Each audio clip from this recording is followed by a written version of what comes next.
Assalamualaikum dan selamat petang hari Jumaat 31 hari bulan 10 2025. Hari ni kita bersama dengan Abang King Crab. Berhadapan betul-betul depan Port 2. Yang mana nampak Abang King Crab ni, korang boleh datang.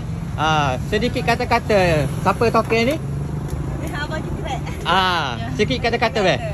Kata hari ini, mana nak makan King Crab? Alaska.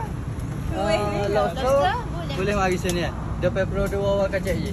Kat trafik lak sebelah tepat. Okey. Harga yang bermula ke harga memang tetap dah be?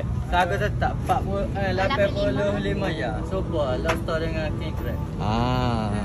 Kulit jangan makan be tau. Kuih tak boleh makan. Ya. Kuih dari mana ni kuih? Kuih ni daripada By Audi Perfume. Kebanyakan orang kenal dah lah. Dia nego produk apa. Ni boleh beli apa? Terima kasih Pak kita suruh dia terak kuih kita dah. Kita sama-sama sambut. Okey, terima kasih dah.